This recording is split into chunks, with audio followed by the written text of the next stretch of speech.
Hello friends, आज मैं आपको सेविंग अकाउंट में पैसे रखने की लिमिट के लिए इनकम टैक्स का जो नियम है उसके बारे में जानकारी देना चाहूँगी कि इनकम टैक्स में इसका क्या नियम है। बैंक में आपका सेविंग अकाउंट होना आम बात है, जिसके चलते अकाउंट में आप पैसे निकाल सकते हैं और अन्य तरह के लाभ भी आप प्राप्त कर सकते हैं। इसके साथ ही इसकी लिमिट भी पता होनी चाहिए कि हम बैंक के अंदर कितना पैसा जमा करा सकते हैं, सेविंग अकाउंट के अंदर कितना पैसा जमा करा सकते हैं।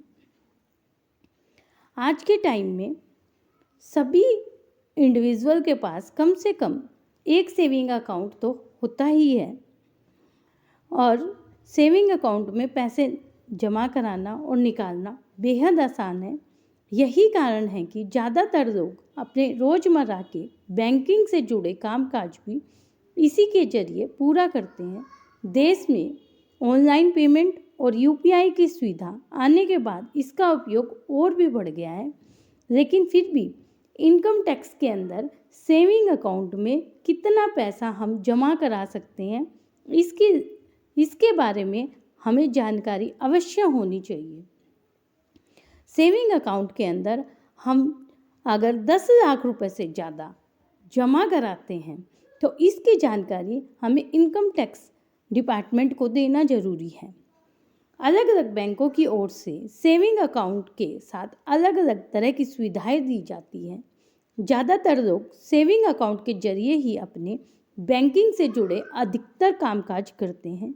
हालांकि ज़्यादातर बैंकों के सेविंग अकाउंट में अधिकतम पैसे जमा करने के लिए कोई लिमिट तय नहीं की गई है, लेकिन आपको 10 लाख रुपए से ज़्यादा राशि सेविंग अकाउंट में जमा करने पर इसकी जानकारी इनकम टैक्स डिपार्टमेंट को देना जरूरी है। यही नियम एफडी, म्यूचुअल फंड, बॉन्ड और शेयर में किए गए निवेश पर भी लागू होता है। ये इनकम टैक्स के अंदर हमें जो सेविंग अकाउंट पर ब्याज मिलता है, इंटरेस्ट मिलता है, उसका भी नियम ये है कि अगर किसी एक वित्तीय वर्ष में आपके सेविंग अकाउंट में जमा राशि पर मिलने वाले ब्याज पर भी अगर 10,000 रुपये से ज़्यादा राशि है तो उस पर आपको टैक्स देना पड़ेगा और सीनियर सिटीजन के केस में यह राशि 50,000 यानी 50,000 रुपये है। इसके अलावा सेविंग अकाउंट को आपके किसी दूसरे इनकम सोर्स से जोड़ने पर भी टैक्स देना पड़ता है। अगर राशि 10,000 रुपये से ज़्यादा है तो इसमें टीडीएस भी कटता है और वो टीडीएस हमें जब हम हमारी इनकम टैक्स रिटर्न फाइल करते हैं या तो रिफंड हो जाता है या अगर हमारा टैक्स बनता है तो उसमें रिटर्न ऑफ हो जाता है। सेविंग अकाउंट में जमा पर कितना मिलता है ब्याज? देश में प्रमुख पब्लिक और प्राइवेट सेक्टर के सेविंग अकाउंट में 2.70%, 2.70% से 4 तक ब्याज मिलता है।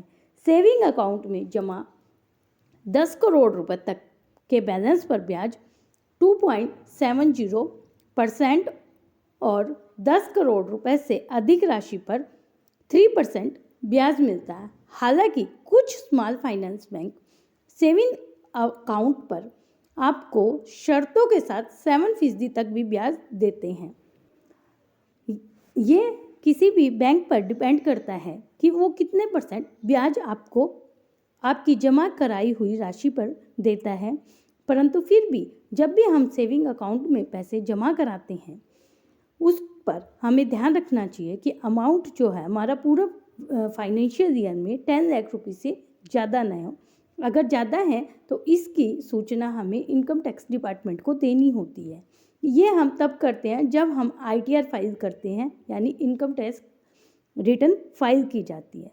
अगर आपको ये जानकारी थोड़ी भी हेल्पफुल है तो प्लीज़ लाइक और सब्सक्राइब करें। ऐसा करने पर हमें एप्रिशिएशन मिलता है। अन्य देने के लिए धन्यवाद।